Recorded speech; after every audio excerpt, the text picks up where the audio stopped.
თეისტეითი წარმოგიდგენთ რუბრიკას მშენებლობა და უძრავი ქონება თამარ კანთელაძესთან ერთად. ჩვენი პარტნიორის თეისტეითის საავტორო რუბრიკით ვაგრძელებთ გადაცემას. საცალო და საოფისე უძრავი ქონების ბაზარი საქართველოს ეკონომიკის ერთ-ერთი მნიშვნელოვანი სექტორი არის. ის არა მხოლოდ კომერციული საქმიანობის ზრდაზე ახდენს გავლენას, არამედ რეგიონის განვითარების პოტენციალსაც განსაზღვრავს. როგორ მოქმედებს მოთხოვნა და მიწოდება ქართულ ბაზარზე და როგორია ამ პროცესების ეკონომიკური, სოციალური და ტექნოლოგიური გავლენა. თეისტეითის საავტორო რუბრიკაში მშენებლობა და უძრავი ქონება თამარ კანთელაძე, თეისტეითის გაყიდვების სამსახურის ხელმძღვანელი მოწვეულ სტუმრებთან ერთად ისაუბრებს დღევანდელ ეთერში. დილამშვიდობისა თამარ. მოგესალმები ნინი, მივესალმები ჩვენი საქმიანი დილის მაყურებელს და დიახ, საცალო და საოფისე უძრავი ქონების ბაზარი საქართველოს ეკონომიკის ერთ-ერთი მთავარი სეგმენტია, რომელსაც მნიშვნელოვანი როლი აქვს ქვეყნის ფინანსურ, სოციალურ და ინფრასტრუქტურულ განვითარებაში. ეს სექტორი არა მხოლოდ კომერციული საქმიანობის ზრდაზე ახდენს გავლენას, არამედ განაპირობებს რეგიონის ეკონომიურ მდგრადობას. საქართველოში უძრავი ქონების ბაზარზე მოთხოვნა და მიწოდება პირდაპირ კავშირშია ქვეყანაში მიმდინარე ეკონომიკურ და სოციალურ პროცესებთან. ურბანიზაციის ზრდა, ბიზნესების გაფართოება და საერთაშორისო ინვესტიციების მოზიდვა განსაზღვრავს ბაზრის დინამიკას. აღნიშნულ თემებზე სასაუბროდ რუბრიკაში მოვიწვიეთ კომპანია კოლიერ საქართველოს კლიენტებთან ურთიერთობის ხელმძღვანელი ნონა ჯიმშიტაშვილი და კომერციული უძრავი ქონების უფროსი ბროკერი მარიამ მითაიშვილი. მოგესალმებით მეგობრებო, მადლობას გიხდით სტუმრად მობრძანებისთვის და მოდით დავიწყოთ ნონა თქვენ გკითხავთ. მოგვიყევით კომპანია კოლიერ საქართველოს შესახებ, რამდენი ხანია რაც ოპერირებთ ბაზარზე და რა მომსახურებას თავაზობთ მომხმარებელს. მოგესალმებით თამარ, მივესალმებით თქვენს მაყურებელს და მადლობას გიხდით გადაცემაში სტუმრად მოწვევისთვის. კომპანია კოლიერსი დაახლოებით 11 წელია რაც ქართულ ბაზარზე საკმაოდ წარმატებით ოპერირებს და საერთაშორისო სტანდარტების დაცვით უძრავ ქონებასთან დაკავშირებულ ნებისმიერი ტიპის სერვისებით მომსახურებას უწევს როგორც ფიზიკურ, ასევე იურიდიულ პირებს. ჩვენი მთავარი ღირებულება გახლავთ არა მხოლოდ შესრულებული საქმე და მისი მოცულობა, არამედ შესრულებული საქმის ხარისხი, რაც ვფიქრობ, რომ თამამად გამოგვარჩევს მსგავსი საქმიანობის მქონე სხვა კომპანიებისგან. ჩვენს ღირებულებას ასევე ქმნის მსოფლიოს მასშტაბით დაახლოებით 70 ქვეყანაში წარმოდგენილი ექსპერტების გამოცდილება, რაც გვაძლევს იმის საშუალებას, რომ დავდოთ არაორდინალური შედეგები და ვიყოთ ფაქტობრივად ლიდერი კომპანია უძრავი ქონების სექტორში. როგორც უკვე აღნიშნე, კომპანია კოლიერსი ფარავს უძრავ ქონებასთან დაკავშირებულ თითქმის ყველა სერვისს, თუმცა მათგან რამოდენიმეს გამოვარჩევდი. ძალიან მნიშვნელოვანია, ხო, აი ყველაზე მნიშვნელოვანი სერვისები რა არის, რასაც კოლიერ საქართველოს თავაზობს თავის მომხმარებელს. კი ბატონო, შეფასების სერვისი ჩვენ ვაფასებთ როგორც უძრავ, ასევე მოძრავ ქონებას და ვუზრუნველყოფთ ქონების ინვენტარიზაციას.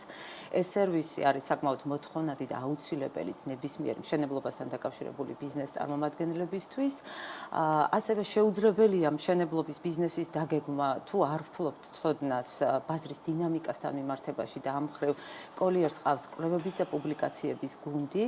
ვთანხმდებით ალბათ ყველა იმაზე, რომ დღესდღეობით მნიშვნელოვანი არის არა მხოლოდ მშენებლობის ხარისხი, არამედ სწორად რომ იყოს თავიდანვე დაგეგმილი შენობა-ნაგებობების ფუნქციები და მისი განვითარების გეგმა. ამ მხრივ კოლიერს ყავს development consulting-ის გუნდი, რომელსაც არაერთი წარმატებული პროექტი აქვს როგორც საქართველოში, ასევე საქართველოს ფარგლებს გარეთაც. და ბოლოს მინდა გამოვარჩიო ერთ-ერთი ყველაზე აქტიური მიმართულება, ეს არის საბროკერო სერვისი. ჩვენ ვუზრუნველყოფთ როგორც მიწების, ასევე სხვადასხვა ტიპის შენობა-ნაგებობების ყიდვას, გაყიდვას და გაიჯარებას.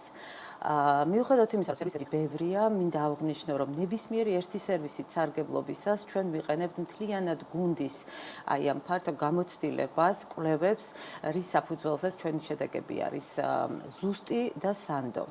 აი აქ უფრო მოდი ესე გავშალოთ ჩვენი მაყურებლისთვის, რომ ძალიან გასაგები იყოს, იმიტომ რომ ჩვენ ახლა პრაქტიკაში ხო სამშენებლო კომპანიებს ყოველთვის გვაქვს კომერციული ფართები. ამ კომერციული ფართების შემსყიდველებს წარმოადგენენ როგორც ფიზიკური პირები, ასევე კომპანიები. ფიზიკური პირი, როდესაც აკეთებს ინვესტირებას უძრავ ქონებაში და ყიდულობს კომერციულ ფართს, რა თქმა უნდა, მას აქვს მოლოდინი, რომ ამ ფართს გააქირავებს და მოძებნის შესაბამის დამქირავებას. აი, პირველ ეტაპზე მოდი დაგეგმვის საკითხს შევეხოთ, იმიტომ რომ როდესაც სამშენებლო კომპანია უბრალოდ გამოყოფს ხოლმე სივრცეს ამ კომერციული ფართისთვის. აი, ამ ეტაპზე რამდენად ხართ ხოლმე ჩართული, თქვა აი რეკომენდაციის ნაწილში, რომ ესა თუ ის კომერციული ფართი რა საქმიანობისთვის შეიძლება გამოიყენოს სამშენებლო კომპანიამ და შემდეგ აი გაყიდვებისთვის ხო გაცილებით უფრო მარტივია, როდესაც გაყიდვის პროცესში კომპანია თვითონ მომხმარებელს, ეს იქნება საცალო პირი თუ იურიდიული პირი, განმარტებას აძლევს ესა თუ ის კომერციული ფართი რა დანიშნულებით უნდა გამოიყენოს. აი რა ეტაპზე მოგმართავთ ხოლმე ან უნდა მოგმართოთ სამშენებლო კომპანიამ ამ ნაწილში. კი ბატონო, საკმაოდ საინტერესო კითხვა.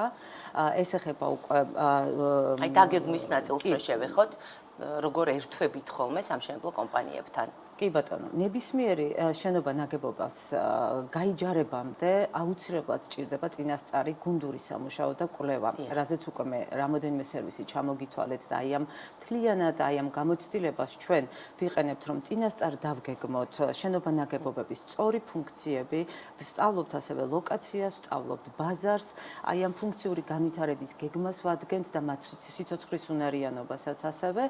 შემდეგ უკვე დამკვეთთან ერთად ვთანხმდებით ერთი ხედვაზე და უკვე იდეის დაწყებიდან მის დასრულებამდე მთლიანად ვართ ჩართული პროცესში. თქვენს კითხვას უფრო დამაზუსტებელი პასუხი რო გავცე, ნებისმიერი შენობა შესაძლებელია რომ დაიტვირთოს, მაგრამ მნიშვნელოვანია ჩვენი ჩართულობა ამაში, იმიტომ რომ სწორი დამქირავებელი ან სწორი მიმართულება მიეცეს თავიდანვე ამ ყველაფერს.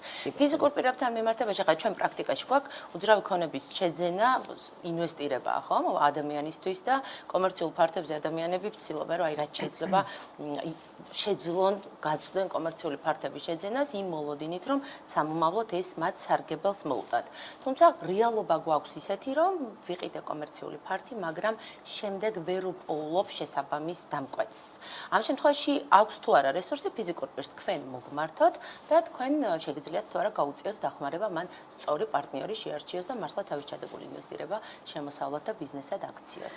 კი ბატონო, თამარ, ეს სწორედ ის ეტაპია, როდესაც უკვე ფიზიკური პირი ან ნებისმიერი იურიდიული პირი მოგმართავს უკვე კოლიერს, ძირითადად საბროკერო სერვისის მიმართულებით. ანუ ზუსტად ამ მომენტში ჩვენ უკვე თავად გამქირავებელთან ვთანხმდებით იმაზე, რომ რა გვინდა გავაკეთოთ იქ, რა შეიძლება უფრო ფუნქციონირებადი და სიცოცხლის უნარიანი იყოს, რომ მეტი შემოსავალი მიიღოს უძრავი ქონების მფლობელმა და ჩვენ უკვე მთელი ჩვენი გუნდის დახმარებით უზრუნველყოფთ შესაბამისი ბენეფიციარის მოძიებას, ასე ვთქვათ. ნუ ამას დროზე ალბათ ვერ ვისაუბრებთ, იმიტომ რომ შეიძლება ეს მოხდეს რაღაც მინიმალურ დროში ან რაღაცა გარკვეული პერიოდი დაჭირდეს. თუმცა ის ბაზები, რომელიც თქვენ გაქვთ და ის პარტნიორები, რომლებიც ამდენი წლის მანძილზე მოაგროვეთ, ალბათ თვითონ დამკვეთი თქვენ მოგმართავთ, რომ რაღაც კონკრეტულ ლოკაციაზე ეძებს ფართს და შემდეგ თქვენ ერთმანეთთან დააკავშირებთ ფიზიკურ პირს და იურიდიულ პირს. ეს ვფიქრობ ძალიან საინტერესო ინფორმაციაა და მნიშვნელოვანი ინფორმაციაა იმ ადამიანებისთვის, ვინც ფლობენ უძრავ ქონებას, კომერციულ ფართებს და ჯერ კიდევ ვერ მოუძებნიათ შესაბამისი დამქირავებელი და ამ შემთხვევაში თქვენ გაუწევთ მომსახურებას. რომ შევეხოთ თქვენს პოტენციურ პარტნიორებს, ამ ეტაპისთვის ვინ არიან თქვენი პოტენციური პარტნიორები და კიდევ ერთხელ აი ვინ არის კოლიერ საქართველოს დამკვეთი, ვინ არიან თქვენი მომხმარებლები? კი ბატონო. კოლიერსის პარტნიორები არიან ისეთი ფიზიკური პირები თუ ბიზნესის წარმომადგენლები, ვისთვისაც მნიშვნელოვანი არის ხარისხი, მათი პროექტის უნიკალურობა და ასევე ბიზნეს განვითარება და მომგებიანობა. ალბათ რომ არ გამიგრძელდეს საუბარი, სექტორებად გაგიზიარებთ, ჩვენი მომხმარებლები არიან. შემდეგი კითხვით მარიამთან გადავალ უკვე. საფინანსო ინსტიტუტის წარმომადგენლები, დეველოპერული კომპანიები, თავისთავად, ასევე რიტეილ კომპანიები, მინდა აქ აღვნიშნო, რომ ჩვენ წლევანდელი წელი უკვე ექსკლუზიური პროექტით დავიწყეთ, რომლის ფარგლებშიც თბილისი მოლის საოფისე ფართების გაიჯარებას უზრუნველყოფთ და ვფიქრობ, რომ მიუხედავად იმისა, რომ ახალი წელი ასეთი ექსკლუზიური პროექტით დავიწყეთ, ძალიან შემართებით ვართ ყველა. წლევანდელი წელი უნდა იყოს წარმატებული აუცილებლად და იმედს ვიტოვებ, რომ აი ამ წარმატებაში კომპანია კოლიერსიც თავის წვლილს შეიტანს. ძალიან კარგი, მადლობა ნონა. მარიამ, თქვენთან გადმოვალ ახლა შეკითხვით, შეფასება რომ გავაკეთოთ, როგორი იყო 2024 წელი, რამდენად და ასევე როგორია მოთხოვნა, სტატისტიკა როგორი გვაქვს ბაზარზე, საოფისე კომერციულ ფართების მოთხოვნა და აი რა შეფასებას გააკეთებდით 2024 წელთან დაკავშირებით. სანამ მოთხოვნაზე გადავალ, ალბათ აღნიშნავ, რომ საოფისე ბაზარზე მიწოდება თანამედროვე ბიზნეს ცენტრებში დაახლოებით 72,000 კვადრატული მეტრი არის, ანუ საოფისე ფართების. შესაბამისად, რა თქმა უნდა, ამით რეგულირდება უკვე მოთხოვნა მიწოდების საკითხი, ხოლო რაც შეეხება მოთხოვნას 20-24 წელს, მთლიანი წელი რომ შევაჯამოთ, 20-23 წელთან შედარებით მცირედი კლება არის დაფიქსირებული.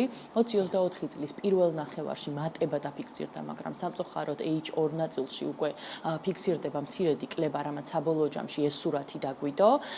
რა თქმა უნდა, შესაძლებელია ეს განპირობებული იყოს სხვადასხვა ეკონომიკური, სოციალური თუ ქვეყანაში მიმდინარე მოვლენების გამო, თუმცა შესაძარისად სამწუხაროდ მცირედი კლება მაინც დაფიქსირებულია რითეილ და საოფისე მიმართულებაში მოთხოვნის კუთხით. შესაბამისად ვიმედოვნებთ, რომ უკვე 20-25 წელს 20-24-თან შედარებით მატება დაფიქსირდება. თორე საბოლოო ჯამში რა შეიძლება ჩაითვალოს, მარიამ, 2025 წლის ყველაზე მნიშვნელოვან გამოწვევა, თქვათ, აი ამ ერთი წლის გეგმა რა არის კოლიერ საქართველოს თქვენი გეგმა რა არის ამ შემთხვევაში? თავარი გეგმა ზუსტად ეს არის, რომ 20-25 წელს შევინარჩუნოთ მოთხოვნა და რა თქმა უნდა 20-24 წელზე მაღალი შედეგები დავდოთ. ამისთვის კომპანიამ უკვე დაიწყო აქტიურად მუშაობა, როგორც ნონა მახსენა, უკვე გვაქვს რამდენიმე მსხვილი ძირითადი მიმდინარე პროექტები, რომელთა მოლაპარაკებაც რა თქმა უნდა 20-24 წელს დაიწყო, მაგრამ უკვე იანვრიდან 20-25 წლის იანვრიდან დავიწყეთ აქტიურად მუშაობა ამ მსხვილ პროექტებზე. ძირითადად ეს პროექტები მოიცავს როგორც სავაჭრო სივრცეებს, ასევე საოფისე სივრცეებს. ერთ-ერთი ესეთი მასშტაბური და მსხვილი არის ოფისები თბილისი მოლში, რომელიც განსხვავებულ პროდუქტს გვთავაზობს ბაზარზე, რაც ასევე მნიშვნელოვანი არის, იმიტომ რომ საოფისე მიმართულებას სხვადასხვა კრიტერიუმები აქვს, სხვადასხვა მახასიათებლები აქვს და ზუსტად იმ ნაწილის შევსებას მოახერხებს ალბათ ეს პროექტი, რაზეც მოთხოვნა ფიქსირდებოდა 20-24 წელს, ასევე სხვადასხვა მიმართულებები რითეილ და სავაჭრო ობიექტების მიმართულებით და ჩვენი გუნდი მზად არის იმისთვის, რომ აქტიურად იმუშაოს ამ მიმართულებით, რათა ესე ვთქვათ, გამოვასწოროთ 20-24 წლის მეორე ნახევრის კლება. კი ბატონო. იმეც ვიტოვებ, რომ 2025 წელი ყველასთვის უფრო წარმატებული იქნება, გვექნება უფრო გაცილებით სტაბილური გარემო და დაუბრუნდებით რაღაც განვითარების ნორმალურ რელსზე დავდგებით. გისურვებთ წარმატებას, მადლობას გიხდით სტუმრობისთვის და აქვე დავამშვიდობებით ჩვენს მაყურებელს. შევხვდებით მომდევნო ხუთშაბათ საქმიან დილაში. ნახვამდის. თამარ, მადლობა და მადლობა რუბრიკის სტუმრებს საინტერესო საუბრისთვის და აქცენტებისთვის. თამარ კანთელაძე, T-State-ის გაყიდვების სამსახურის ხელმძღვანელი. რუბრიკის ფარგლებში მას პინძლობდა ნონა ჯიმშიტაშვილს, კოლიერ საქართველოს კლიენტებთან ურთიერთობის ხელმძღვანელს და მარიამ მითაიშვილს, კოლიერ საქართველოს კომერციული უძრავი ქონების უფროს ბროკერს. T-State-ი წარმოგიდგენთ რუბრიკას მშენებლობა და უძრავი ქონება თამარ კანთელაძესთან ერთად.